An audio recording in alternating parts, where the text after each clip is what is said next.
Hello and welcome to Breakfast Central on a Thursday morning. How are you living? Now, that's one question you ask, especially if you have seen the face of a new day like we have.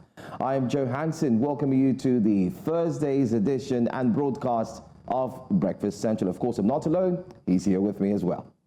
A terrific Thursday here in the beautiful city of Lagos. Where else would you start your mornings than with us here at Breakfast Central? I'm Benga Boro. I'm looking forward to what we have in store for you today. That's right. Well, let's quickly go straight to stories you may have missed out from last night. I'm talking about stories from the midnight. And our very first story has got to do with what seemed to look like a Royal Rumble, better still. So we're asking, was it wrestling, or better still, was it a PDP political fisticuff? Because what we saw was completely dramatic right from the early hours of the evening up until midnight. It's a story that everyone is talking about. We're going to do justice to this story as we proceed, and we'll also ensure that we get to show you a clip of that, Benga, I call it the super kick. I mean, I really don't get incredible scenes in Wadata Plaza in Abuja yesterday, but we'll get to the nitty-gritty of it, like Joe said, in one of our top stories that we'll be looking at today. Incredible scenes there in Abuja. And another story that happened that made the headlines, stories after midnight, was this news that the Nigeria Labour Congress is threatening to go on strike as a result of the tariff hike by telcos.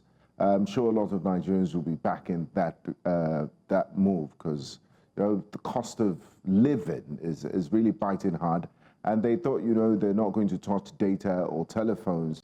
So we might have to go back to the days of midnight calls, Joe. I really don't think so. I mean, if they go through with that 50% tariff increase. Yeah, we may, but don't forget as well that we do understand, you see, Benga, it's a bittersweet situation. It's bitter on the end of the telcos, where they are spending so much money to ensure that they provide these services, while it's sweet from the end of the consumers, the users like you and I, and those who are watching us now, who actually use these telecom service providers and to ensure that they can make calls as well. Joe, there haven't been an increment in the last 10 years. And you know what inflation is. That's it. You know the cost. Imagine the cost of $1 10 years ago to what it is now. So, I mean, like you said, bittersweet. Yeah, that's right. So it's bittersweet. If we look at the story, I mean, the NLC going on a strike is a different kettle of fish, because Nigerians are reacting on X. That's going to be what we'll discuss later on what Nigerians are saying. Nigerians are starting to think if it's some sort of a game. Why do I say so? Because they feel that the Nigeria Labour Congress at this point, it shouldn't be focusing on the tariff hike. Rather, they should ensure that they conclude on the minimum wage, because some states haven't started paying the minimum wage, while others have.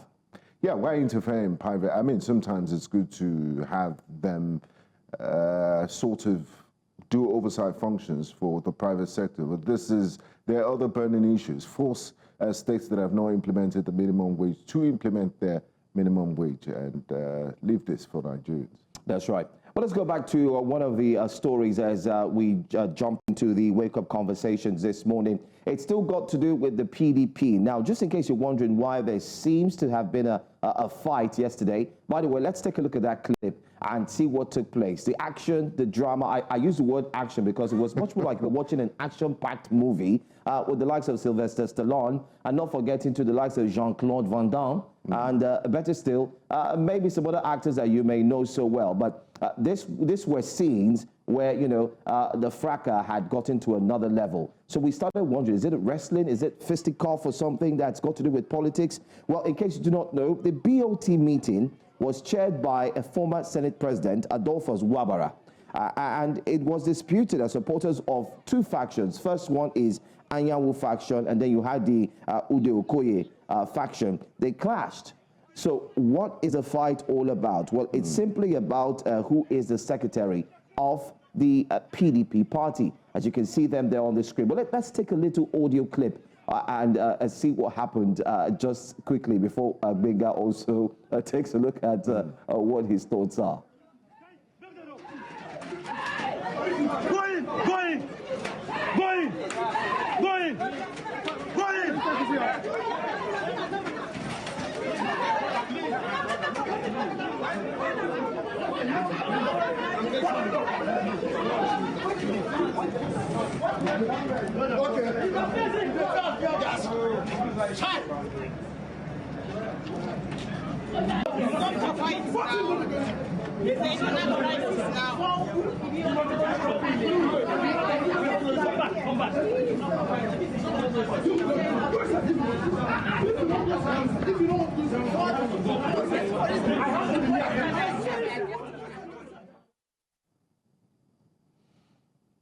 Dramatic footage there from the PDP headquarters on Wadata Plaza, Abuja. I wonder what sort of examples are setting for the younger generation. Politics is not a do or die affair. I mean, and the case is in court.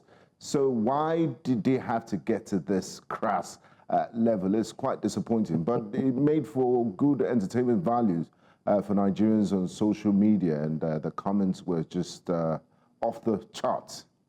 It's quite surprising to see, especially you think that you think the fight is also just for position. But many have said it seems to be for more than that. I dare say, even though we're going to discuss this with our guest who will be joining us very soon, but I wonder if politicians were earning the minimum wage, would they have enough time to engage in a fight? Interesting question, very poignant question. If the man, that man you see there who was kicking and all that, if his salary was 70,000 naira, he possibly would have been attending to something else. I also want to know the position of law enforcement. They're just standing there looking at all this drama unfold without some form of interference. Your presence there with uniform is to uphold the law and make sure there's no untoward incident, and they're just watching all this drama happen. Why? Benga, if you ask me, who I go ask. That's the palaver today. Anyway, we're waking you up with the conversations that we would have later on. So don't forget you can be part of the program. Go ahead and tweet us. You can find our Twitter handle, formerly Twitter, now known as X. So go ahead and X us. Maybe that's how we put it currently. And don't forget as well to drop your comments on our streaming platforms. We look forward to read these comments as time goes by. But in the meantime, let me tell you what we will be talking about today. Let's take a look at our top stories on Breakfast Central on a Thursday morning. Today on Breakfast Central, PDP BOT meeting turns chaotic over secretary position. We just talked about that, touching on it, but then again, we'll talk about it incisively. And the PDP refutes secretariat fracas claim. I mean, our eyes are working. Most definitely. Sowore pleads not guilty to cybercrime charges. We have this story in the offing. And the European Union pledges support for Nigeria's democratic process. Also, we'll take a look at the newspaper front pages. But first off, let's bring to you breakfast headlines after this break.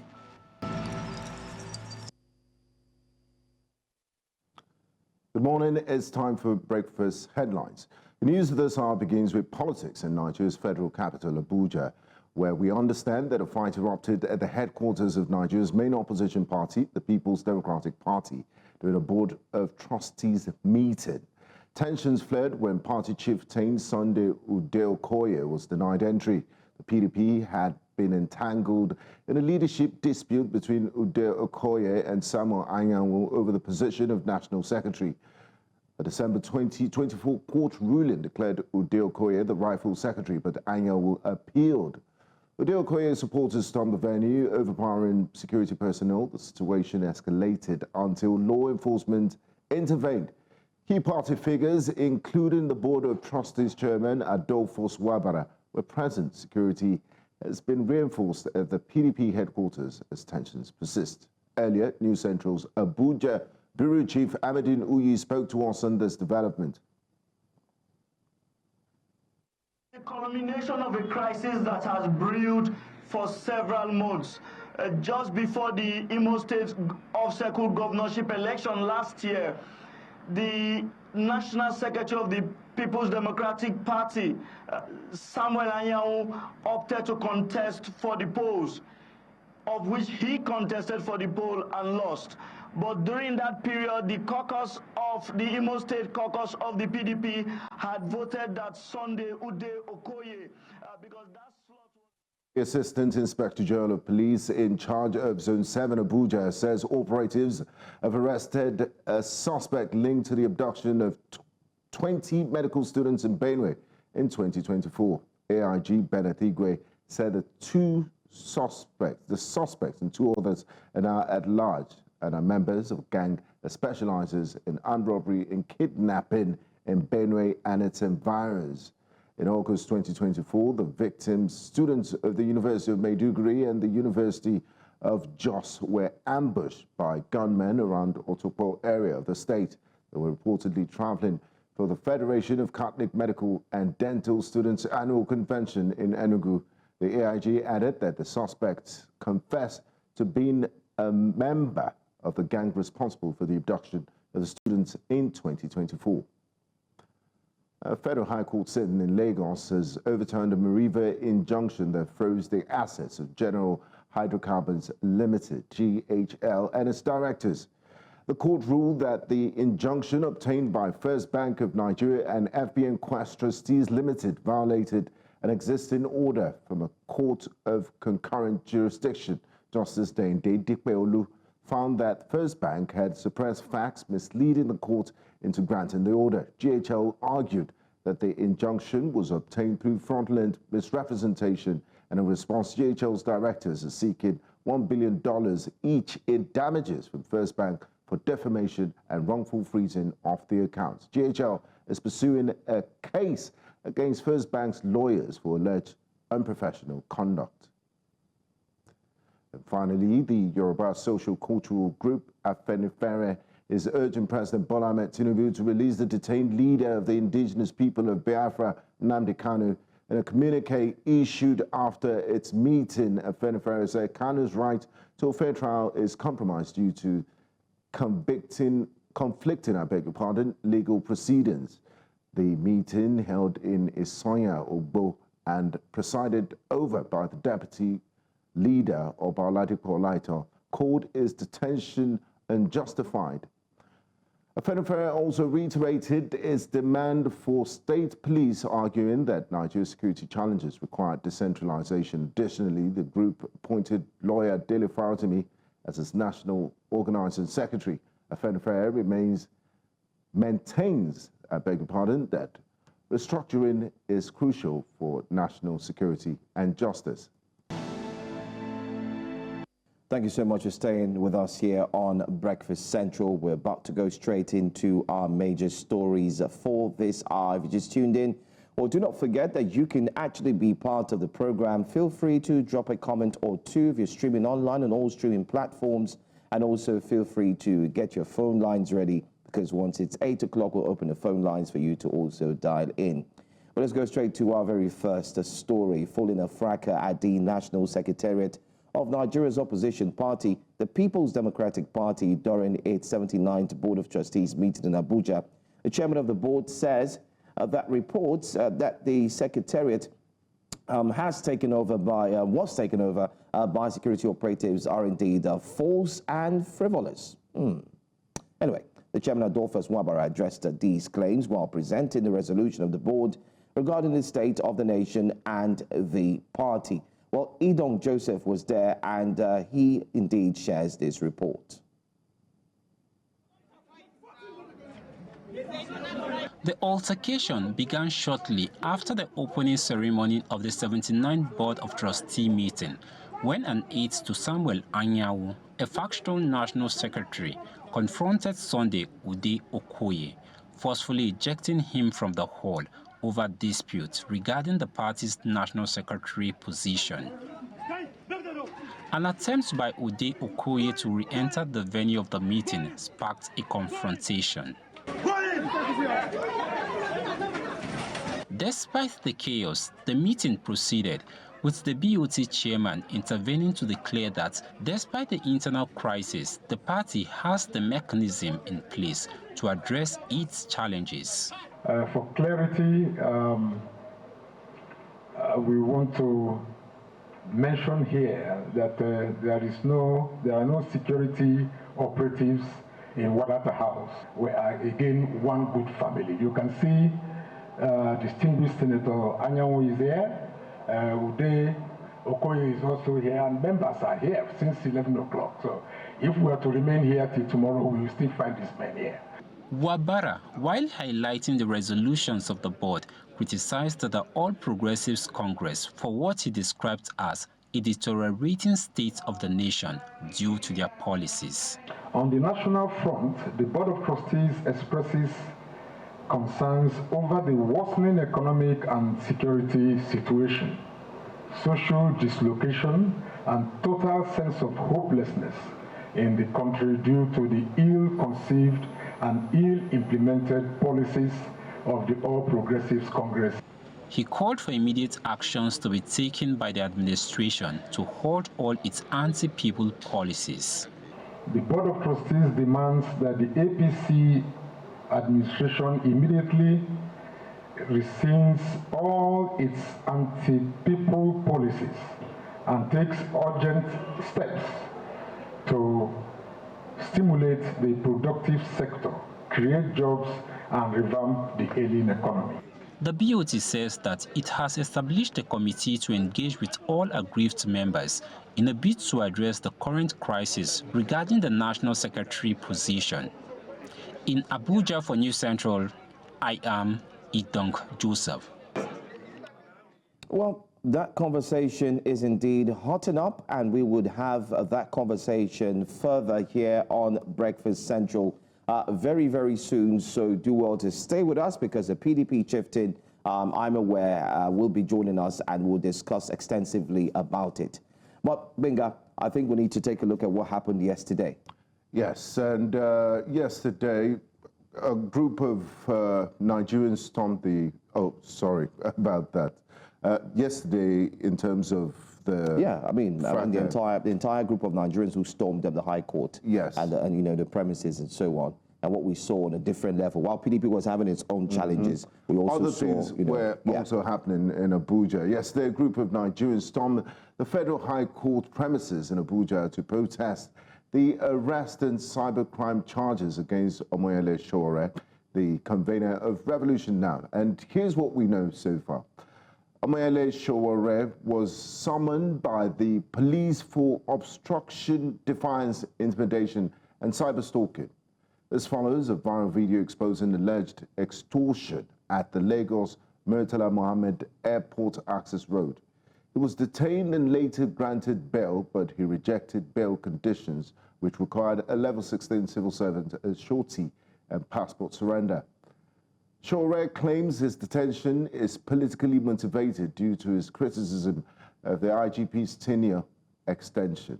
Well, amid heavy police presence at the Federal High Court yesterday, protesters were seen carrying signs with messages such as hashtag Free Sowore Now, hashtag Free Adaramola Now, and 100 others. Yeah, 100 others. Hashtag End Police Brutality as well. Also trying to look in between those hashtags. Hashtag Sack the IGP Now for unlawful detention. Well, these, they say, were their demands. But guess what? One person was there who also stood forth and was pushing for these demands. Well, joining us now is prominent civil society leader. She is the former country director, Action Aid Nigeria. Comrade Ene Obi, thank you for joining us all the way from the federal capital. Thank you. Thank you for having me. Good morning, Nigerians. Good morning.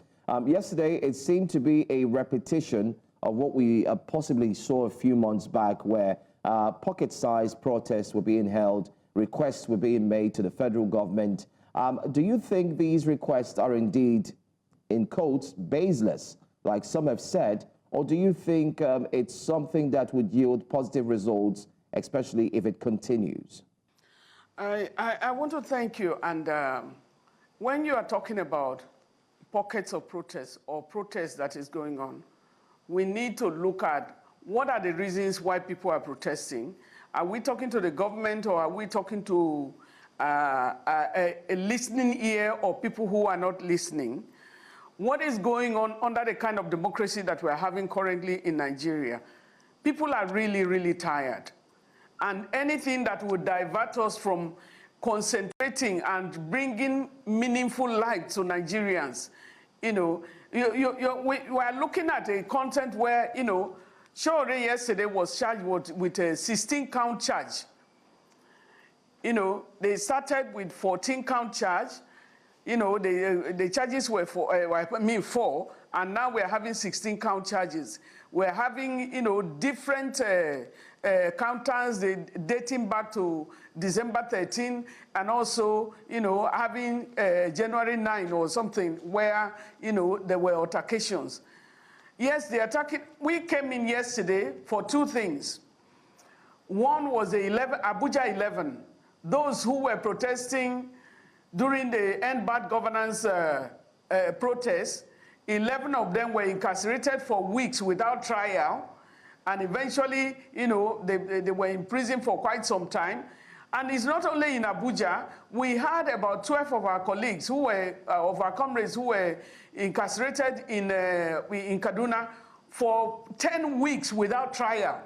It was the 11th week they took them, and then eventually they dismissed the charges. How can you be charging people who are protesting against treason? Against who is the one who should even charge the people? Should it be the Nigerians that will be charging the people, or the Nigerian government that will be taking people to court? When you come back to the IGP's case, we know how they went through in the parliament to be able to give extra time to the IGP.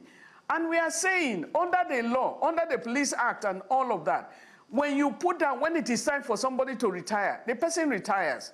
But in this case, you are giving somebody extra time. Do we not have, people, or, you can use people or work with people in different directions. If you think you like the IGP so much, you can give him another assignment. After all, you are the president, you are the one in charge. You can give him even the police service commission or whatever you want to give. What people are saying, and a lot of citizens cried out when the tenure was being amended and say, let this person go.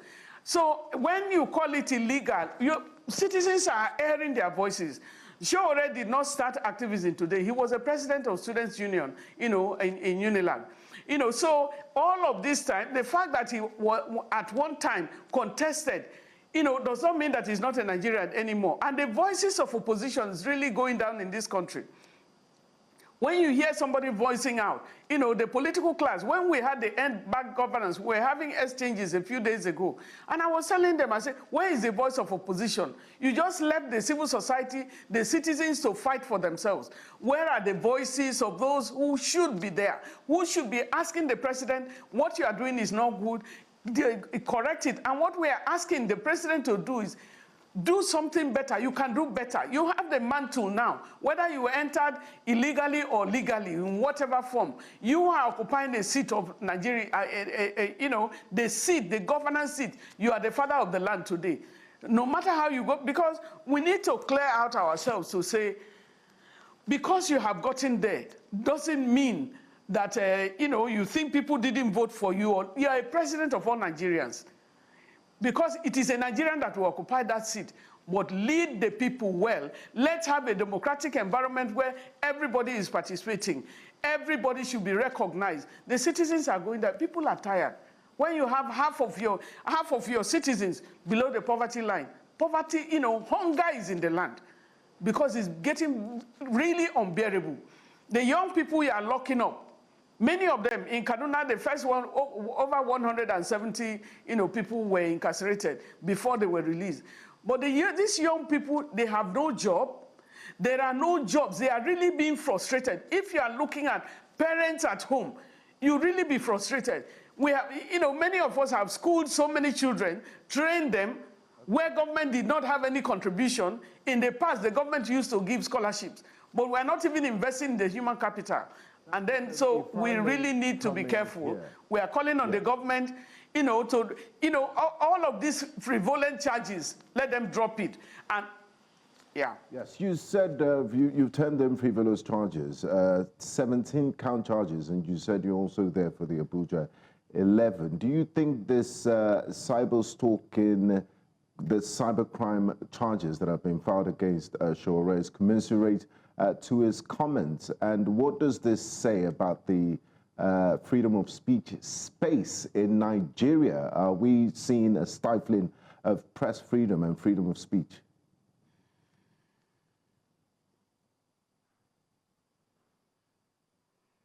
I think if you look at the issue of press freedom, and if you go back to fundamental human rights, Chapter 2 of the Constitution is one of the areas where, so many countries even copy that of Nigeria, but they always find the excuse that is not justiciable, and that is that you cannot take anybody to court, you cannot, but a country like Ghana and Kenya were able to find it in their constitution to institute the justiciability of the freedom of movement, the freedom of speech, and all of that.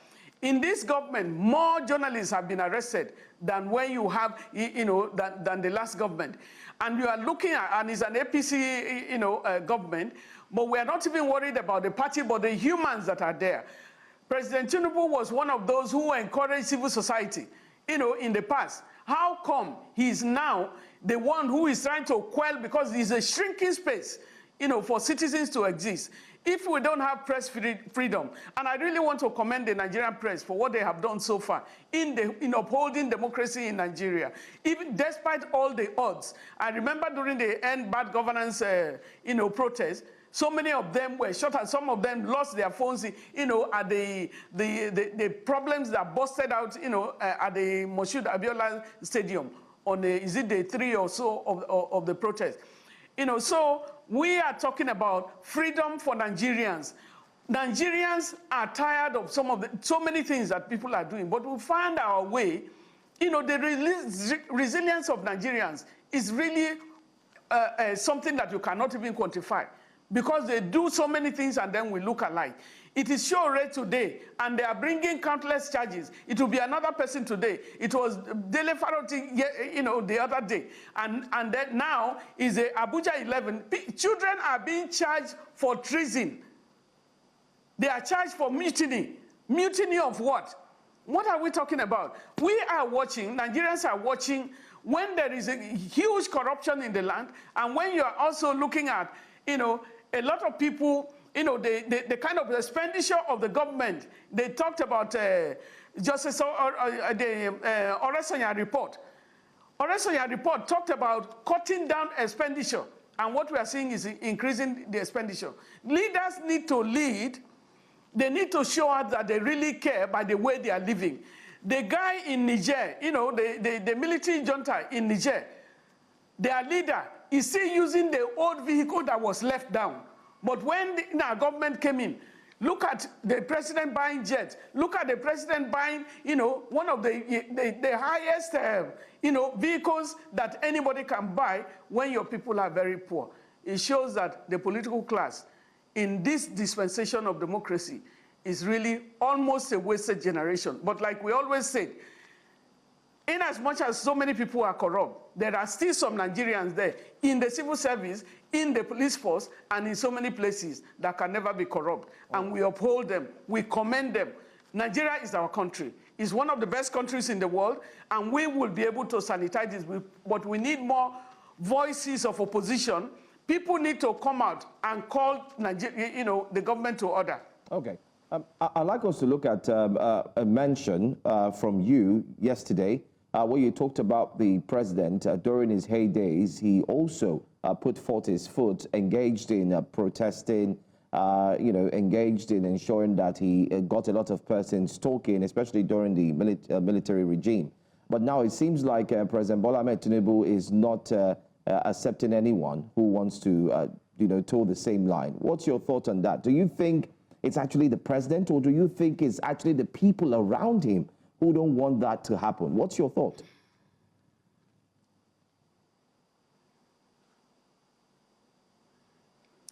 Well, as a leader, you take you take responsibility for whatever is altered. I didn't say during the military regime. During the military, many of us were out there. Many of us were out there struggling and went to detention and so on and so forth.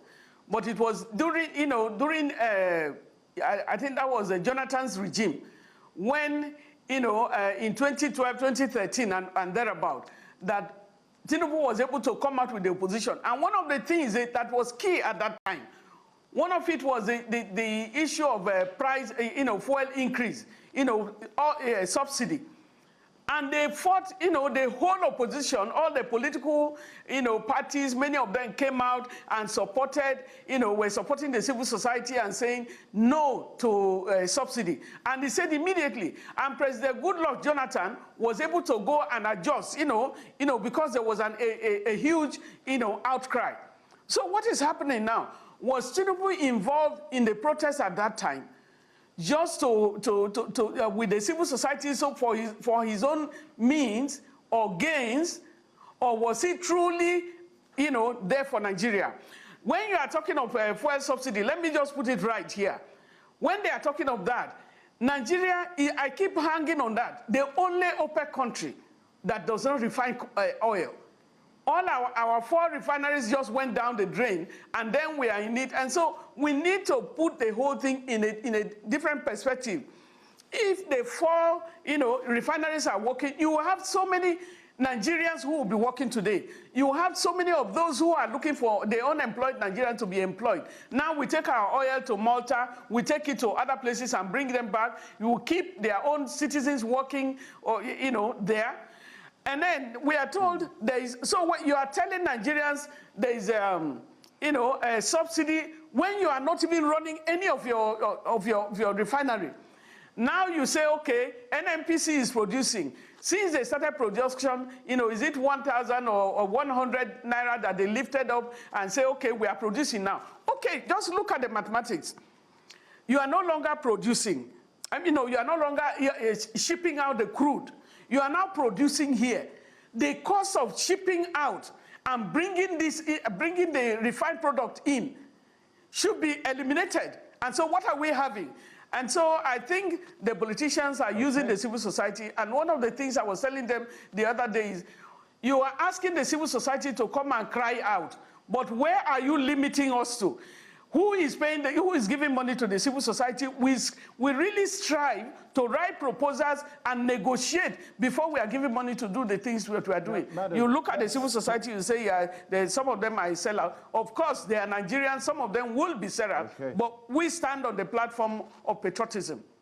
Now, Madam, let's talk about police reforms and accountability. One of the reasons why Sowore was invited to Abuja was because of a viral video of him recording policemen allegedly extorting citizens. And there's been numerous reports of Nigerians complaining about incessant roadblocks. Those that traveled during the Yuletide complained about multiple roadblocks. What sort of reforms are needed to restore confidence in the Nigerian police force and make sure they are fit for purpose?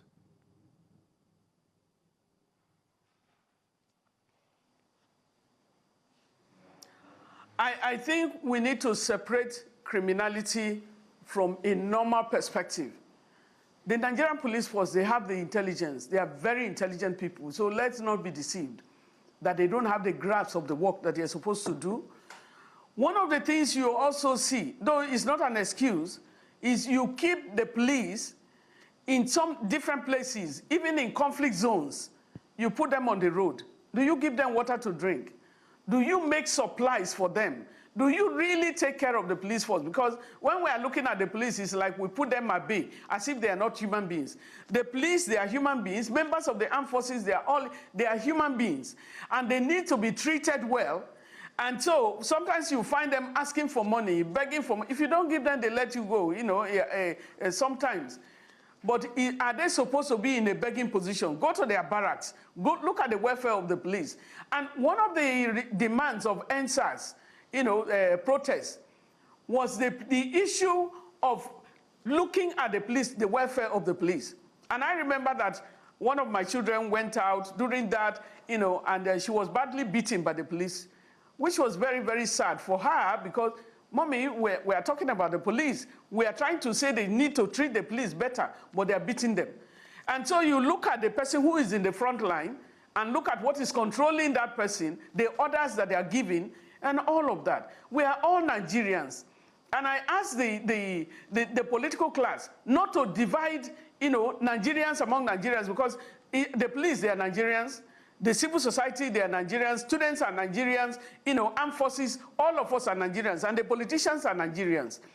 What is a higher level? We need to look at the equality of the human being. What are you doing today that you can leave behind? What is your duty? What is your level of patriotism? And so we need to focus on the police reform. I believe in the Nigerian police. I believe that with the right leadership, they can turn around a lot of things. The police had been brutalized so much. If you look at way back, we used to have the highway patrol. But the Nigerian government came in and politically created the federal road safety. I was old enough to know what exactly was happening at that time.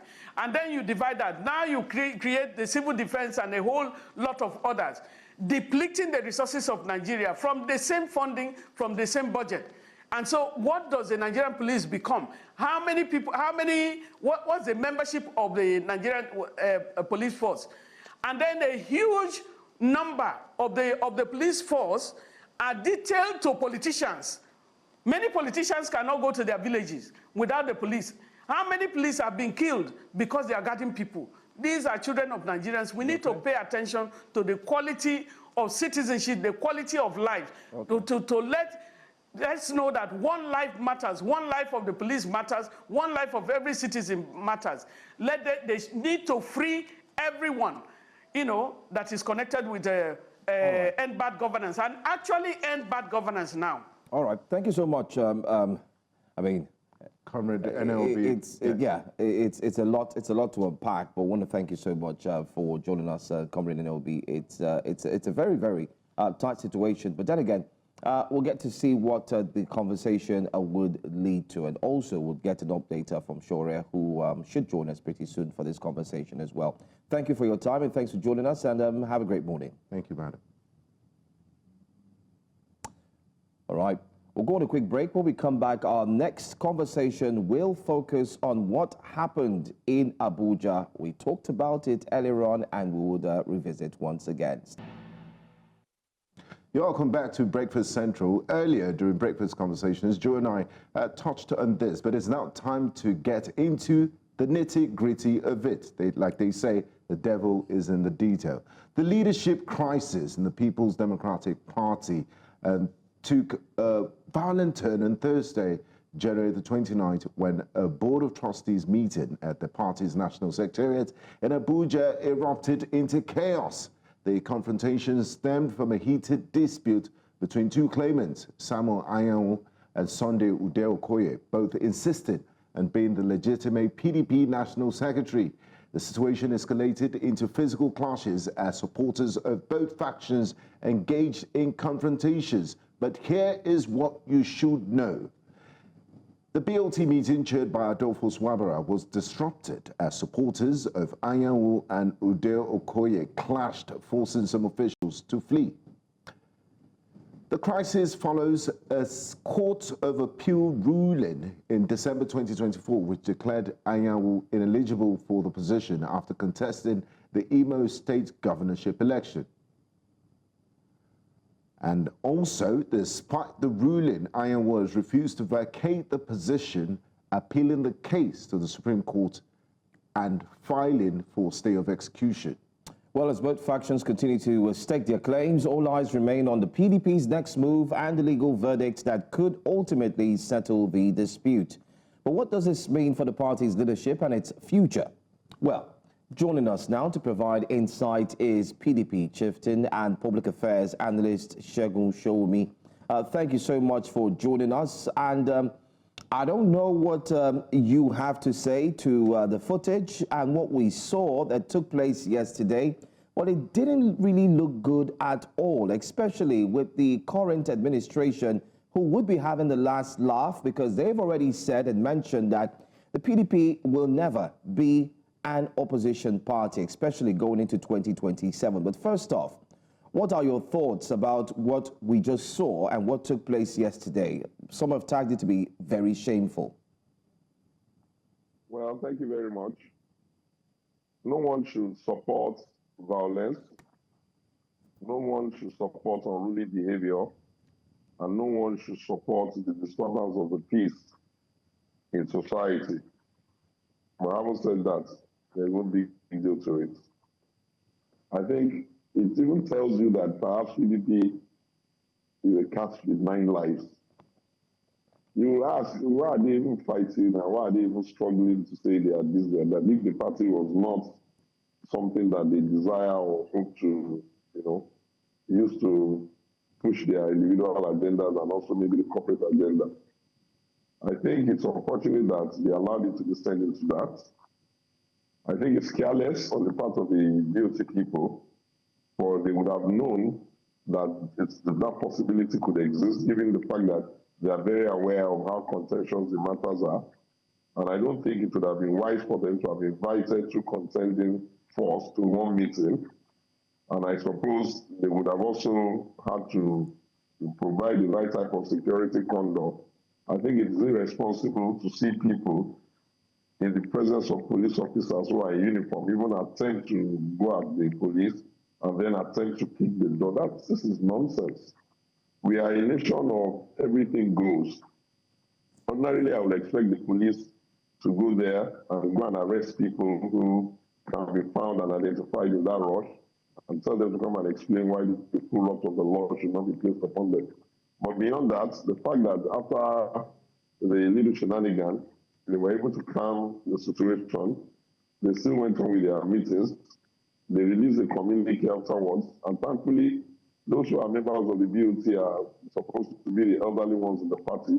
So I suppose that now that the pain has gotten to the point where everybody has started, ouch, maybe now they're going to find some kind of lasting solution to the problem.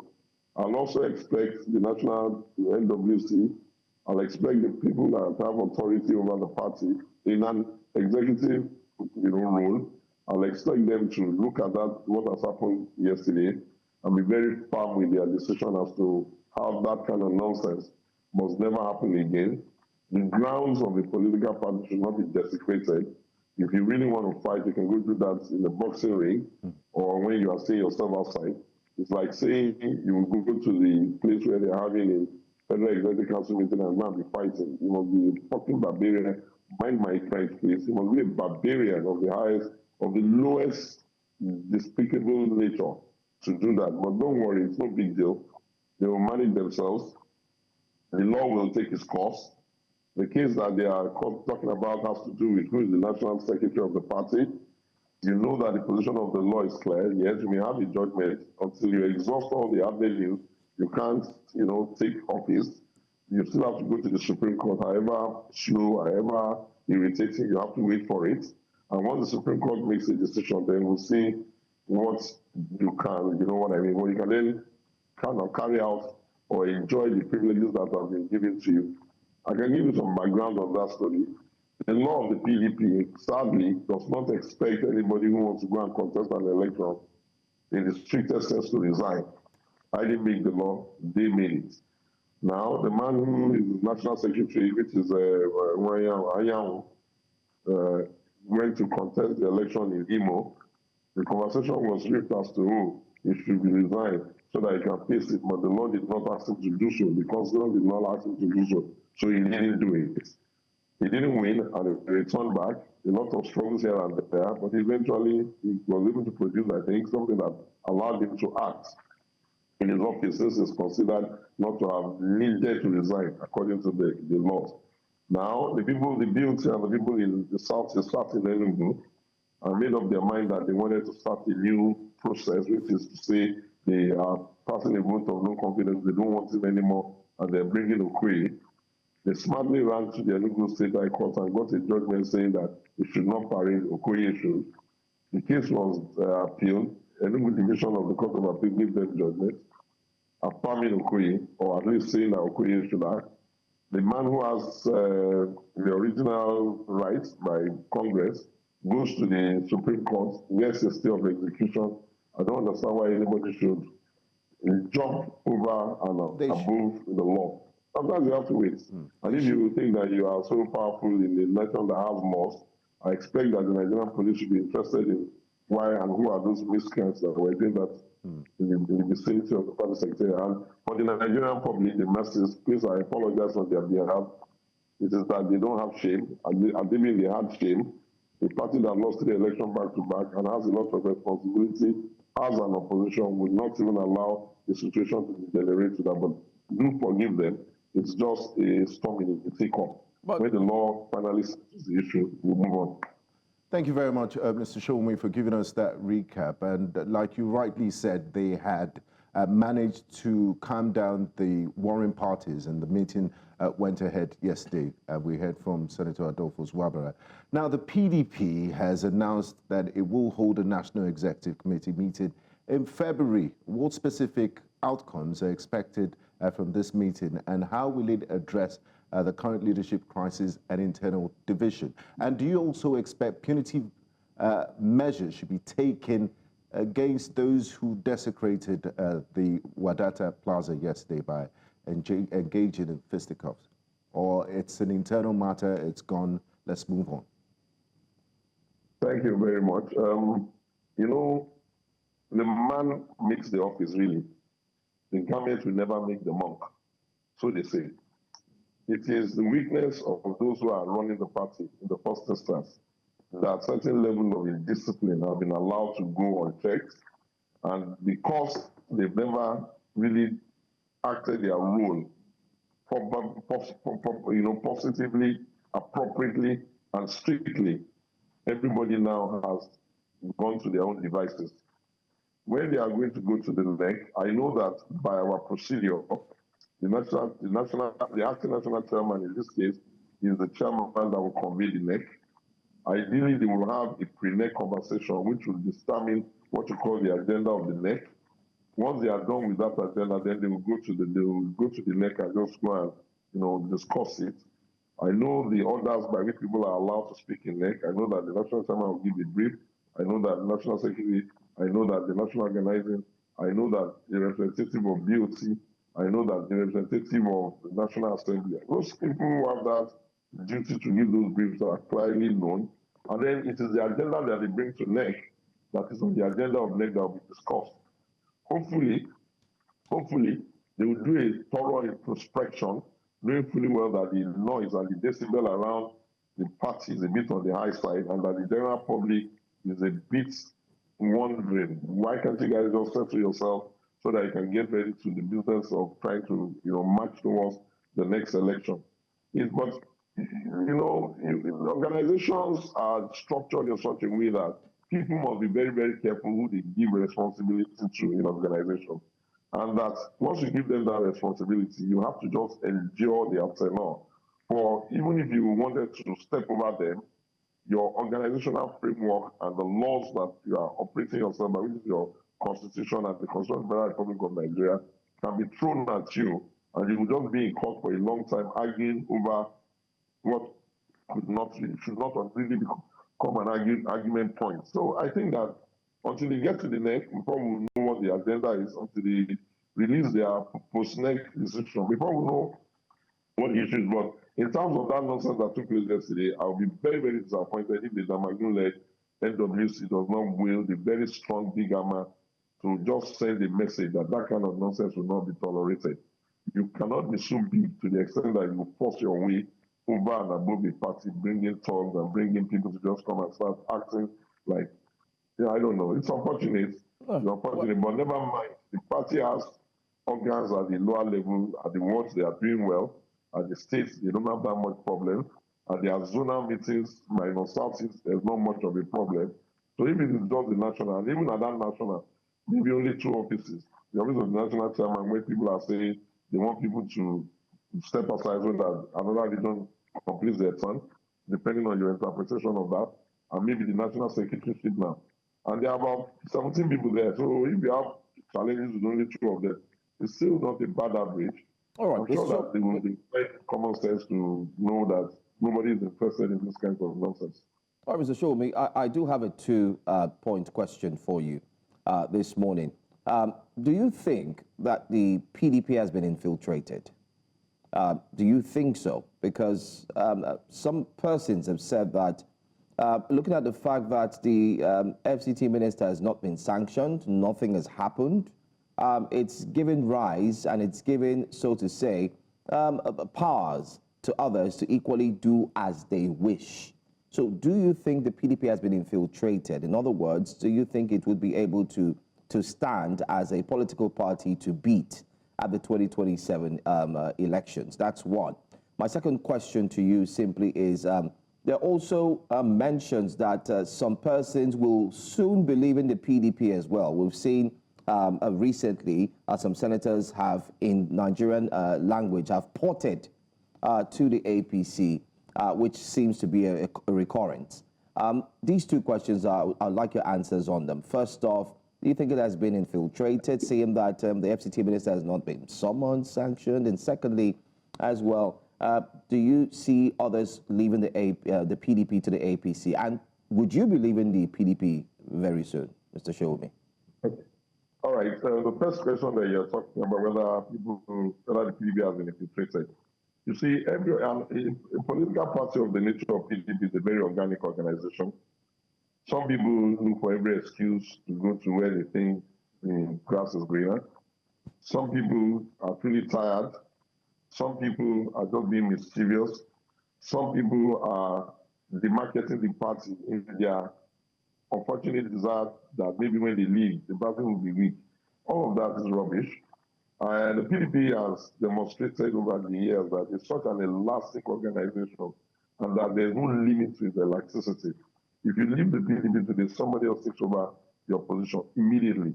And you may be shocked that you may think they will miss you, and they may not really miss you like that, because it's that type of party. And I can give you a few pointers to make that point. Obasanjo for his card, what did that really matter? At some point in time, they no supported there. President Goodluck Jonathan has not really been active there. They still ran an election in 2019, and they ran another one in 2020. Even as we speak today, there's hardly anywhere in the country where PDP is not either the first or came second in an election. All of the off-season elections we've done, we won in Bielsa. We believe we even won in Edo, but we're caught on that. We didn't do well in Kogi, we didn't do well in Imo, but, you know, we did well in Ondo. We came not so well, I mean, in terms of number, we were the next, you know, like the main opposition. So you can't ever say that a party that always comes second is going to die because of some wishful ideas that people don't even know what they're going to make of it. So I don't think that will happen. I think people will leave, people will come, people will leave, people will come. Aregbesola, as just said, is left in APC. Nobody knows what's happening with Nasiru. It's the nature of our politics. In terms of whether they've not sanctioned or they should sanction, I'm kind of like tired of this conversation. I said I expect the media to have also rested it. If the party doesn't see anything wrong with what Governor Wike is doing, why is everybody trying to insist that they must see something wrong with it? He's one man, he's serving. We have told the world many times over that situation is not unusual, it's never been done before, and it's also a peculiarity of the kind of energy and character of the personalities we're talking about. So there's really not much you can force them to do there. In terms of whether they should punish other people, I think that I have always been an apostle of PDP. It's time to reform. You've been around since 1998. You won election, you've lost the election back to back. If you lose the next election, that would mean that you've lost for the 16 years for which you won. Why don't you let us go back to the drawing board for the basic, reform the party, review our processes, check and see why our issues are the way they are, not start telling ourselves that we were rigged, even though we may have been rigged. Figure out why it was easy for us to be rigged. Why are the Nigerians not backing us? Is our messaging needing to be changed? These are the things I expect us to be doing, not all this childishness that is going on. And you've asked me a question whether I will leave the party or not leave the party. I think I've come to the point that what more can I even really contribute there? Even though I've been so passionate, I've been so loyal, I've been so long-standing. But, you know. All right. Well, I have to ask, if they are not listed, if they're not giving you the opportunity to reform it in the direction that you think benefits all of us, and if you are coming from a part of the country where, if you are not even careful, even at the best of PDP's machination, you are climbing against a hill. You have to consider it. But my position is that you don't have to insist that the only role a political party sets in opposition or in the country is just to be saying they're running towards the next election. Political parties must deepen ideology. Political parties must stand for something. The democracy is shrinking. More people are not coming, and that's why I created the alternative movement. Ironically, you're speaking to me today. I'm in Enugu, where I'm having the zonal town hall meeting to engage the Nigerian citizens to discuss the conversation on the democracy. Why are we doing vote buying? What can we do about that? Why are you not turning up? What do we need to do about that? Why are you not joining parties? Why are you not presenting yourself? These are the kinds of conversation. A re-engagement of the citizen for democracy. That's what I think makes sense to me and is useful for my time. And I will look at the next election in a very critical manner. I've said to the PDP, elections are a two-way referendum. If the referendum suggests that the ruling party is doing something creative better than the Met, and the referendum suggests that the opposition is not serious, nobody is going to follow the opposition. People won't leave the party that is doing something, however serious, to go and follow the one that is not managing the server. And I can guarantee you, the son of Samali, I will not lose the next election. I've lost enough. I've stayed by to support us losing enough. I'll push us as hard as I can, but no, at some point in time, I'm going to say enough. The ideology that they are running is not exactly pristine. Why should I then say I'm going to be here after I've been here for all of the years that PDP has been in existence? So if you ask whether I'm going to be in PDP, I may. If you ask me whether I'm going to leave PDP, I may. But right now, what I'm talking about is the alternative movement, trying to re-engage the Nigerian citizens, to stimulate them, to encourage them, to let us have faith in this democracy, to let us expand our dialogue process in democracy, to let us remanage our conversational style and our narrative style in democracy. I don't accept that because we're in democracy, we have to keep demarketing our country in the midst of other countries in the world. I don't accept that our concept of democracy is not to provide an alternative way of doing things, an alternative policy set. I don't accept that our concept of democracy is to convert the country into tribal fiefdoms and begin to make the front lines of the country ugly. I don't accept that our concept of democracy is that government at the national should be so weak that it cannot even provide leadership and it cannot say enough. These are the things that is enjoying my energy. And I call you and enjoy you all to come on board, because really at every point in time we need an alternative. I'm not trying to make it into a political party, because I think that we have 17 or 18 already, and we don't have to make a list of 30 political parties just to pick a few good men. So we may end up just saying, okay, this is what we're thinking, this is what we're hearing, this is what the citizens are saying, and this is what we're recommending for the Nigerian nation. That's what I can say for now, because to ask me to say I'm going to be pledging my permanent loyalty to people that are not serious, then I must be a damn compound fool. Interesting conversation there. Thank you so much, Mr. Segun Sowore. A lot of introspection that you proposed for the PDP to do so as to emerge as a very viable and serious opposition in Nigerian politics. We did enjoy speaking to you this morning on Breakfast Central.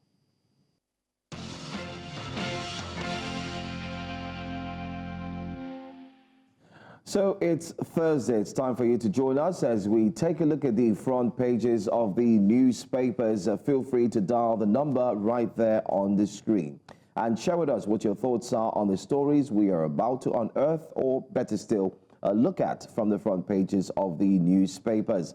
Let's start off with our very first paper this morning and break it down the best way possible that we can. Our first paper is Daily Independent. That's our very first paper. It says, telecom tariff hike.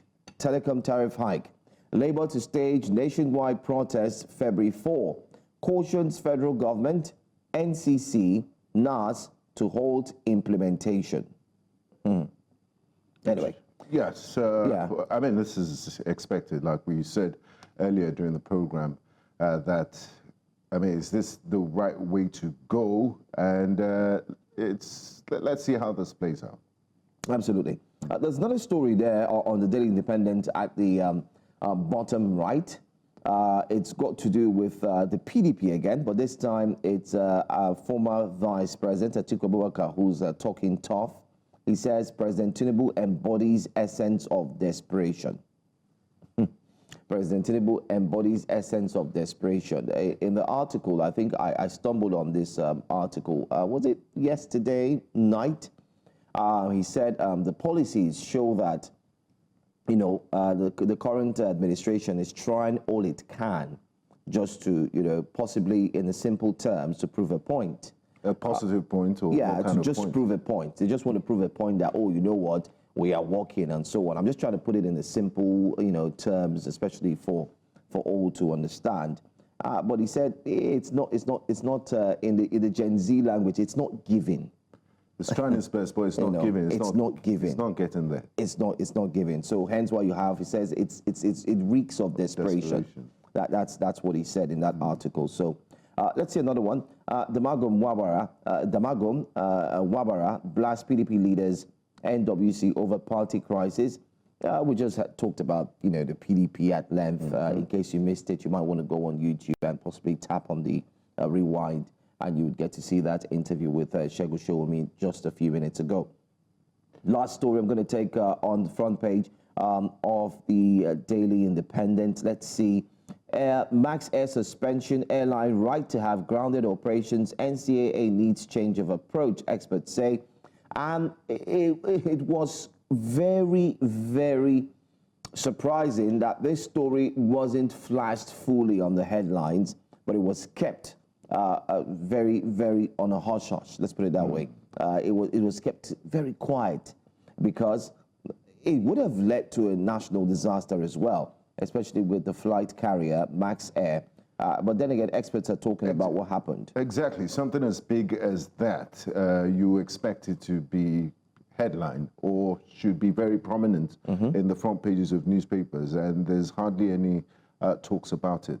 You know, that's where we have a challenge as well. You see, we need to do more. We need to do more, especially from the angle of storytelling. Well, APC chieftain confirms Aregbesolah's expulsion over anti-party activities. If you've been following Aregbesolah very closely, you would also be aware that he has made it clear he's not a supporter of the current administration. He has talked tough against the current administration. There were indeed statements made that he's engaging in anti-party activities.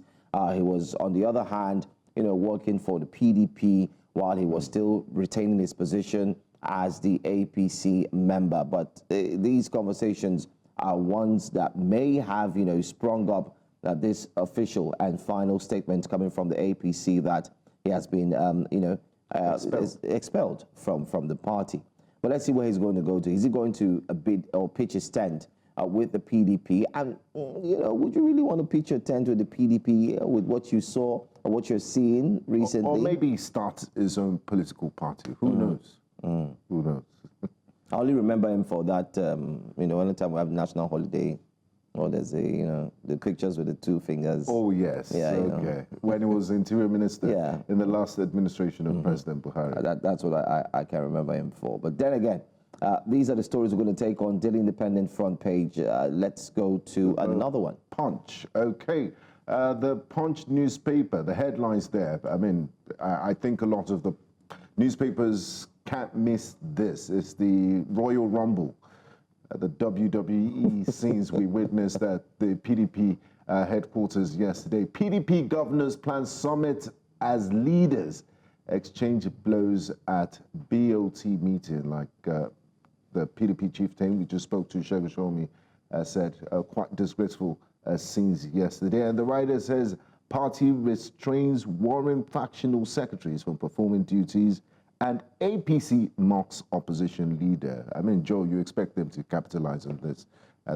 You're exposing yourself by behaving in such a way. And of course, the ruling party would milk and get the best out of it.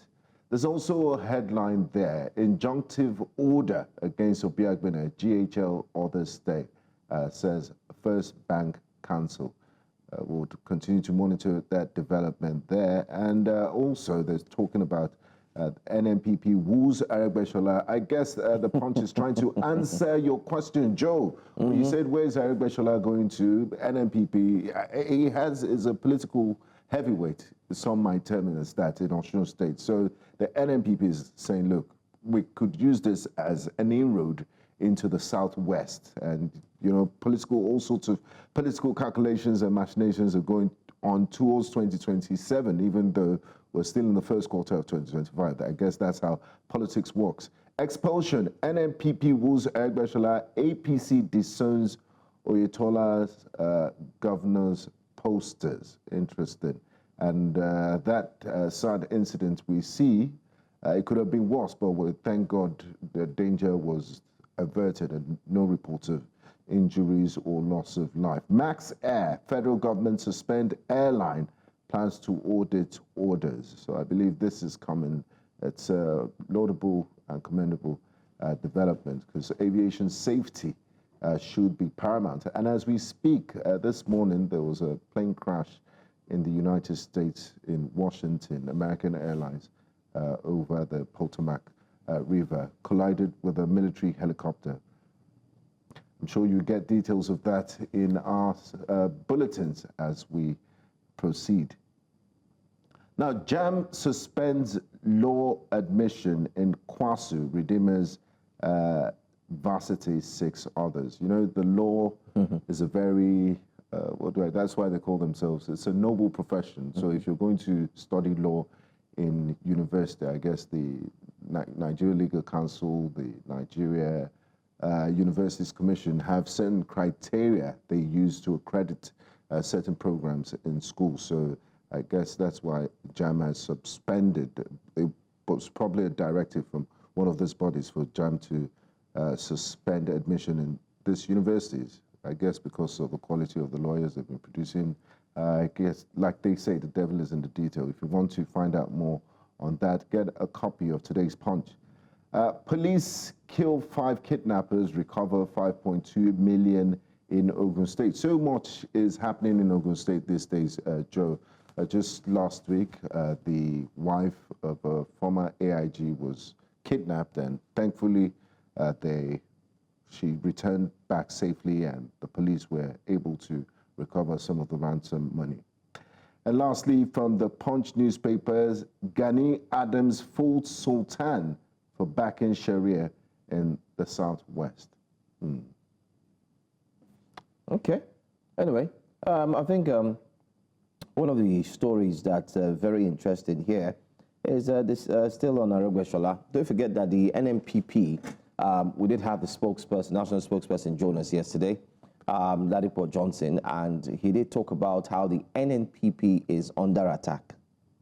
Aregbesola is about leaving a political party that, in a way, he is not in tandem with, which is the APC, and they've accused him of, working for the PDP as well. There's a slight difference here if you look at this scenario.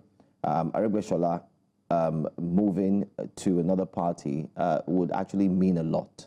And what do I mean by that? Don't forget that the same thing he's being accused of is what FCT minister is equally being accused of. But you see that there are different levels to this. Yes. Okay, one party accused him and showed by example that he showed him the door out and told him leave. That's a difference. While the other one have accused a party member, so-called a pillar of the party, as he likes to refer to himself, that he set up the structure, and he has a very strong structure in that party. But one thing they've not done is they've not been able to show him the door out. When we asked him, Segun Sowore, he said, I wanted to go in for a rebuttal and also ask more questions, but because of time, Segun said that Mr. Sowore said that he thinks it's high time the media stops asking that question as regards what is the PDP doing to its because it erodes internal discipline, party discipline. That's it's it. Blatant and brazen anti-party activity. That's it. They usually say the proverbial ways, the first cane you used to beat the first wife is the same cane that you would keep that you used to beat the second wife. Well, in the case of the PDP, if we bring it down, I mean, as journalists and looking at it carefully, trying to juxtapose what's really going on, if you bring it back, you see that the PDP has not even used its cane. It hasn't used the cane on anybody. In this instance now, the first wife who has, in quotes, committed any form of disloyalty in the party happens to be former governor of Rivers State, Governor Nyesom Wike. But it doesn't look like they've even used the cane. They're using what they call a sit-down look approach. Let's wait it out. Let's wait and see. So maybe he's a double agent. Who knows? But like you know, I mean, the governor has not in his last media chart. He didn't hide. Even the previous one, he didn't hide his sentiments for APC. He said he was working for them. He said that. He ensured that the current president actually won the votes back then in the South, especially while in still a card-carrying member of the People's He said that. He said he was going to work for them. Now, that's just one case. But another question, which, I mean, you posed to them in line with, don't forget, we're looking at this entire Arugbe-Shola's situation, trying to put it between, trying to lay it bare and see how it works in different parties and would also mean a lot concerning how he moves. So where does the NNPP come in here? Beautiful. So while I'm wrapping up the PDP's instance, you also might want to look at it that if the PDP could not or cannot still, in quotes, punish or show the door to one who they term to have a political affiliation with the APC, how do you think they will be able to punish those who were kicking the doors yesterday? Because if you didn't use the cane on the first wife in this instance, you dare not use it on the second. The argument would be they're two different matters. No, they've committed, see, it doesn't matter. The difference is one is physical, you can see it. The other one, in short, the other one is even stronger than the physical because the other one is eating like termites deeply into the foundations and the fabrics of the party as well. Now, talking about the NNPP win Arugbe-Shola, I mean, the NNPP is... They also have their own internal crisis, exactly. There are talks of somebody using a secondary school logo as the national party logo, you know, all sorts of things. It seems like a lot of the parties, opposition parties in Nigeria are in disarray. Some feel, you know, there's more to it, that it's probably a plot by the ruling party to infiltrate, you know, and cause all this destabilization, so they won't be organized or focused enough to challenge them in 2027. But like someone said, you know, you put your house in order. You can't be blaming external people. It's your house at the end of the day, and time is running out. It's the beauty of democracy to have viable oppositions, and all these shenanigans that are happening, it doesn't augur well for the quality of our discussion, for the quality of representation, and the quality of democracy. I agree with you. I mean, there was also a rumor at some point that there seems to have been, or there are moles who have been placed into each political party. But then again, if you really look at it from a critical point of view, every morning we come here on Breakfast Central and we are inundated with stories about, you know, I'm going to talk about this in a bit, but let's take a call. We do have a caller. Good morning. Thanks for joining us. Good morning, Joe. Good morning, brother. Good morning. I want to talk. I want to understand what this NLC, what they are striking for. 9 years ago, if I get these telcos right, it was 9 years ago that they last increased their tariff. As NLC president, how much was rice 9 years ago? How much was fuel 9 years ago? How much was some communities 9 years ago? How much is it today? Why is he not protesting for fuel? Why is he not protesting for other things? Why is it for telcos? So, even all this cable subscription, I can remember last 9 years ago how much I used to subscribe. I know how much I'm subscribing today. Why are they not talking about that one? Why because I want to understand their line of thought. Why are they so bent on this thing? They say they want to shut down the telcos. Are they normal? Are they really? How do they think? Because you can't, like you rightly said, if you cannot use the first wife, you cannot use the second wife.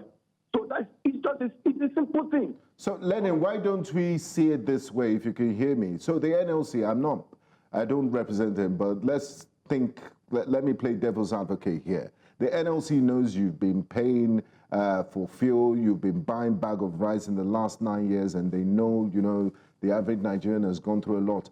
And they think, this last thing that Nigerians are enjoying, this cheap telephone tariff, cheap in quote, why do they want to increase it? Let's not let them do it. Since we didn't fight for rice, we fought for fuel, but we lost that battle. So the telcos are an easy target. Let's not make people like Lenin pay more for their data and, of course, calls. Don't you think they're taking that last fight to the telcos on behalf of Nigerians? You don't see it that way, that since you've bought rice at high prices and petrol and everything, they should not touch this one that you're enjoying. I don't see it that way. I'm just saying that they are just. They want to hunt them. That's how I'm seeing it, because I'm a realist. I'm just seeing that way. Okay, what about when the transfer of when you transfer to all these things, they will remove 550 naira? What about when these Gencos forcefully put everybody in band A? Why didn't they protest? What about when Gencos increased our distance before this band A came in? They increased the tariff. What did they do? Anyway, Lenin, I think we get your point. We're also going to look at that story in a bit. But we'll urge all our other callers to feel free to call in and let's know what your thoughts are.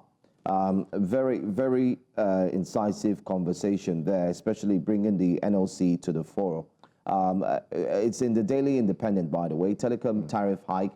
The NLC looking to stage a protest nationwide. They call it February 4. But it doesn't seem to be a very popular protest among Nigerians, even though they are fighting for Nigerians. Yes, I mean, there are very important questions asked and raised. Questions like what Lenin just said. How much was a bag of rice 9 years ago? And how much is the bag of rice now? If anyone would think that you have to fight and would try to put it in a table of preference, and we list it from 1 to 10, let's be honest, as Nigerians, what would be the first thing that you're going to come out to protest for? Number one, is it going to be telecom tariff hike, or is it going to be food, cost of living? Maslow's hierarchy of needs. I think we have a call from Uyo. Hello, good morning. Good morning. Hello. Yes. Morning. Go ahead. Go ahead. I want to work in the content about the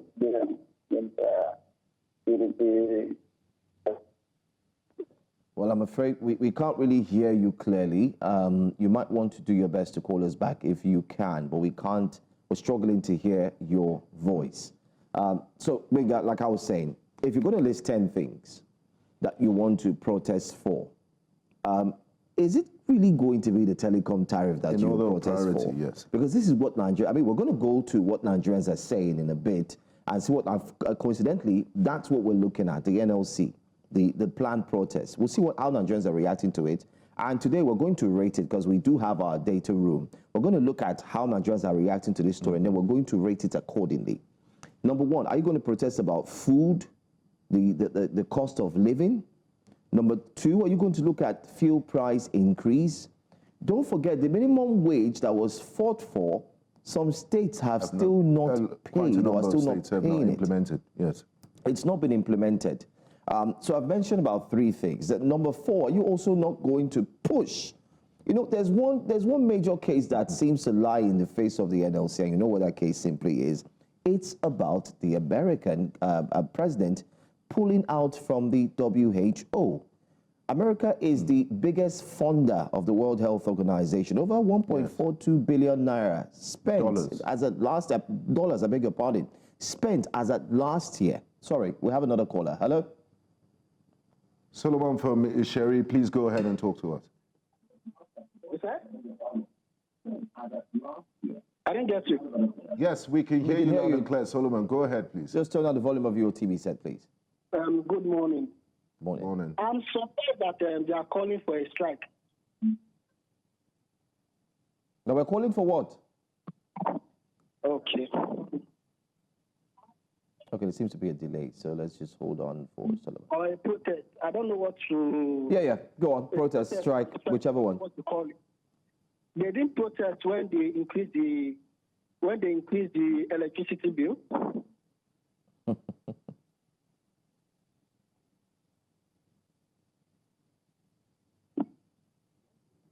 Yeah, go ahead, Solomon. And now they are telling us that they want to go out to protest for the tariff hike. These people are not serious. I call them another arm of a politician. Because... Anyway, due to network activity, but I think we'll get the I think we'll get the point. In the list of everything, we also need to add the electricity tariff. True. You know, so we've mentioned about 5. There was no protest in all of these 5. The NLC did not deem it fit to say everybody come out, all the organs of the NLC come out. I was mentioning the World Health Organization as well, where President Trump has pulled out after spending over $1.42 billion, and then, of course, being the biggest funder, followed by Germany and the likes. They've also said they're no longer funding the World Health Organization. What does that mean for Nigeria? It means that the health care, the medical system must work. It must work. So that is where maybe the NLC would have, stood forth and said, listen, everybody, let's take it to the streets. Who is the Minister of Health, the President, everybody come out. Everybody in the National Assembly come out. It's actually going to be the biggest situation that Nigeria would have to deal with, because if there's a health, not just medical, but a generic health pandemic, then we are in for it. Exactly. You wouldn't even... We have a caller from Niger State. Go ahead and speak to us, please. Good morning. Good morning. Can you speak up? The issue of this labor, it is Joe Ajo is representing Nigerians, or is representing his community people. There are other key things to focus on. Look at what he's focusing on. How can he be focusing on what is it called? Telecom tariff. Yeah, the hike in telecom tariff. Electricity. When a lot of Nigerians came out to protest during the what is it called?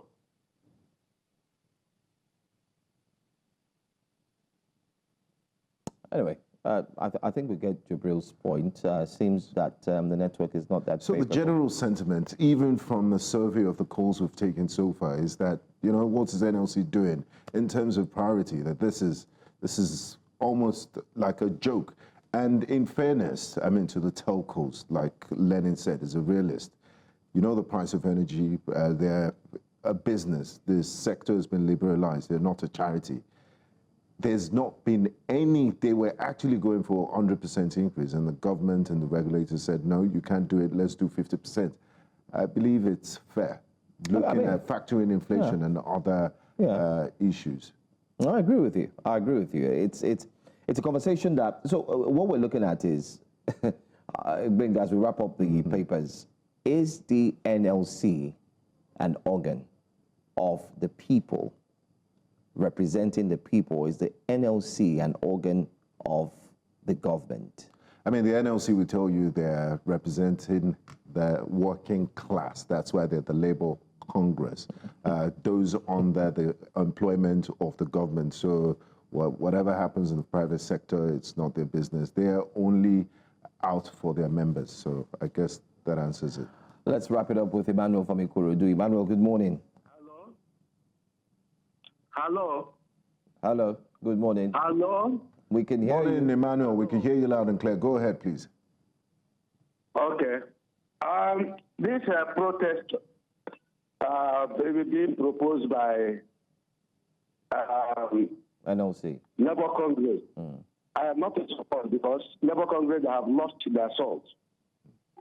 I don't think that any Nigerian will come out to join them in that protest. Things are very hard. They are only protesting into their pocket. In fact, they are another arm of political party. or another arm of APC government. So once they come out, the government will see them, give them brown envelope. Everybody will just go home and go and cool down. So Nigerians are not going to come out because no Nigerians is ready to die for anything. So that is my take. No Nigerians. I will not come out. My children will not come out. This country is not worth to be dying for. So I wish them good luck. Bye for now. Thank you, Emmanuel, for calling. Thank you. Emmanuel says he would not come out. I can tell you, if you go online, which is what we're going to do next, we're going to take you to Twitter and find out what Nigerians are saying. Well, you'll get to see the reactions from Nigerians, what they're really saying on the social media space. And like I said, from our database we collated this morning, we've been able to put it together and see the percentage of those who are for and those who are against. I'm looking forward to seeing what Nigerians are really saying. That's right. That's right. Anyway, I want to thank you so much all for joining us here on the front pages of the papers.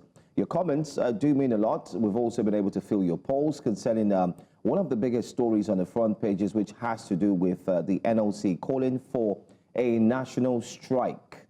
What's your take? Well, we'll go further with that particular story and find out what Nigerians are saying on the social media space, X to be particular, and that will be after this break. So do well to stay with us. Welcome back to Breakfast Central. Like I said, it's time to look at what Nigerians are saying. The NLC has directed all affiliate councils to embark on a nationwide mass rally on Tuesday, February 4, 2025. And that's just next week. Yes, you can check your calendars. You check it. You know the day, all right? But we've heard callers react on Breakfast Central during the newspaper front pages. But how are Nigerians reacting on X? Well, let's see how netizens are reacting as we go to X on what Nigerians are saying. We're going to start off first with a reaction to the Nation newspaper, who equally put up that story. Sheyi Ajayi says they need another settlement. Not my view, it's Sheyi's view. He said they need another settlement. Now, telecom, telecom that has workers you want to fight. It indirectly said, like, nah, telecom that has workers you want to fight. He said, instead of facing the persons causing the problem, the government leaves large and squeeze the citizens. In other words, Sheyi is saying that the NLC has a misplaced priority. They should be facing the government and not the telcos. Let's move on to another story, another tweet, I beg your pardon, very quickly. Frederick Omondiale, also responding to the Nation newspaper, putting it as a header, says, for once, I agree with their proposed protest. As usual, however, they would achieve nothing and simply compromise. Okay, let's take more. Amir Aremo says, toothless, your words mean nothing. He actually went on their page, on their post, and answered and responded to them and said, this is toothless. You know, their words mean nothing. How do you think about that? What do you think about that, rather? Let's see another one. Adeni Itaiwo also replies, NLC. He says, are you sure people still have confidence in this Congress? What about you watching? Do you have confidence? Do you think that protest should hold? Let's take another tweet very quickly. Frankly speaking, also responds to NLC headquarters on X. It says, are you aware federal government isn't implementing minimum wage the right way? Or you do, there's a cut there, not care. That's what he says. So he's asking, instead of talking about the telecom hike tariff, are you aware that the minimum wage has not been sorted yet? That should be where you should focus, you know. Bossman of Pawtucket responds, quotes what Fela, the legendary Fela Nicola Kuti also sang in his song, basket mouth, don't open mouth again. You know that song, right? Basket mouth, don't open mouth again. Oh, I don't know. In this case, it seems like the NLC is a basket mouth. Okay, I see. Anyway, Abdurrahman Saluidi goes ahead to respond and breaks it down. He says, I don't understand why NLC is making reference to 70,000 minimum wage that is not implemented. Now, let me pause here. By the way, the NLC put out a press release, and they explained why they're going on strike. But while they were explaining, they also mentioned their achievements by stating that they have been able to ensure that the government implements the 70,000 naira minimum wage. But Nigerians are saying no, they've not implemented it. In fact, only a few states have done so. The others have just kept mum about the 70,000 naira minimum wage. Others have fought against it, but nothing has yet been done. And that's depressing. But let's go back to, away from Bosman, let's go back to Salaudeen, who also asked a question earlier on and said if they are aware that the government has not implemented the 70,000 minimum wage. Let's go to the next one there. He says, NLC should stop playing with our intelligence.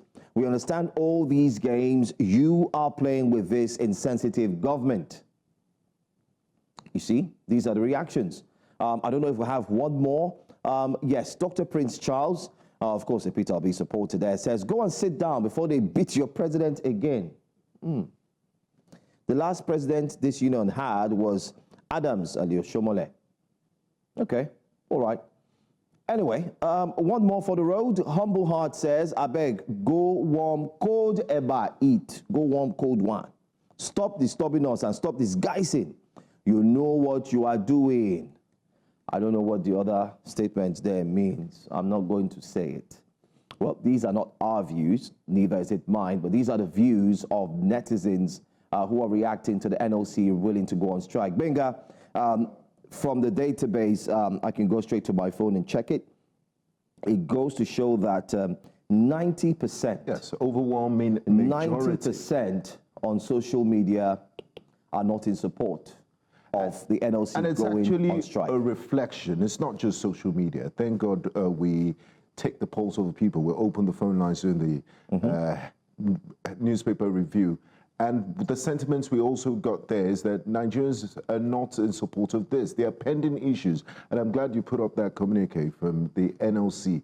You're not, okay, it's not an achievement. You raised the issue, but it's not been implemented. What are you doing about that? There are pressing issues, food, clothing, shelter, Maslow's hierarchy of needs. They're on the top list of priorities for Nigerians, and you're talking about telcos. The Nigerians that you think you're fighting for, there's a trust deficit. They don't trust the NLC. I'm sure you've seen from a lot of those tweets you read, they're saying, are you disguising things like, oh, you go back, you've been compromised, you are playing on our intelligence and things like that. And I hope this feedback gets to those higher-ups at the Nigerian Labour Congress to be more responsive in feeling the pulse of the people and also understanding what their needs are. This is an unnecessary fight, if you ask me. I mean, it's obvious. There are more comments you find online, but in all of these comments, you get to see that there is no strong support. Nobody is supporting what the NLC is about to embark on. Nobody wants to agree with them.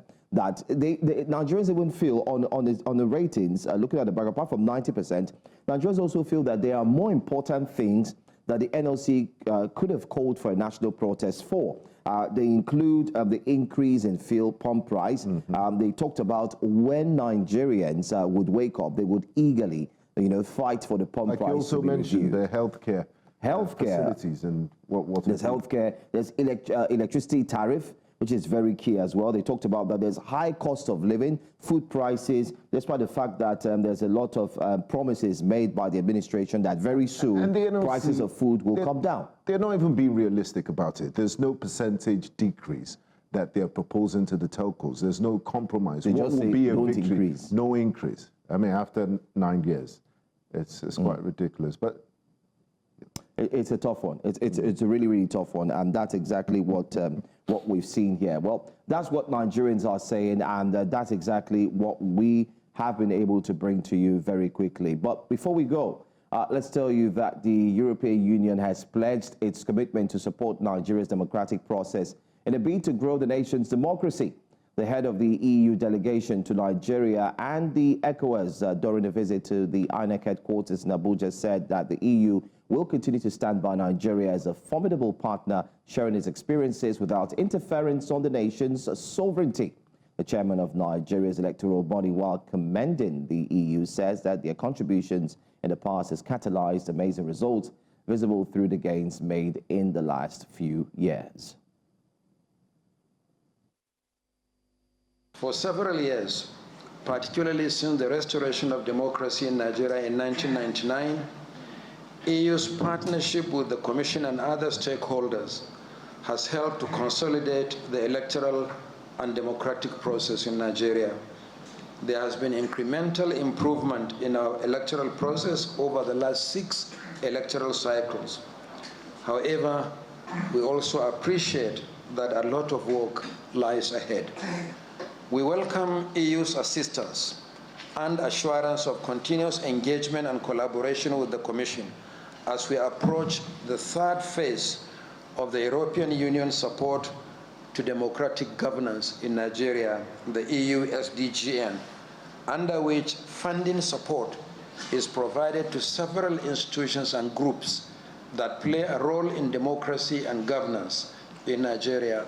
This cooperation is based on respect for each other's sovereignty. We are not here to teach lessons or to dictate what you have to do, just to bring some of our experience. Interesting conversation there. Well, the EU looking to support Nigeria. The elections is just a few years away. 2 years. Yeah. But we have very early conversations in Nigeria Which is good. about elections. Which I is think good. it's a good thing. I think it's good because, I mean, we did see what happened in the last election. So I think if you have early conversations, it also necessitates early from the planning. citizens, but the politicians tend to prepare earlier and then forget governance and, you know, focus on returning themselves to power. That's my point. Yeah. Anyway, that's our show for today on a Thursday morning. If you missed it, you can go back on social media, especially YouTube, and ensure that you watch the entire broadcast. I want to say thank you to you for joining. Thanks to all our callers. My name is Joe Hansen. And I'm Ben Gabora. Thanks for being a part of this broadcast. See you tomorrow at TGIF.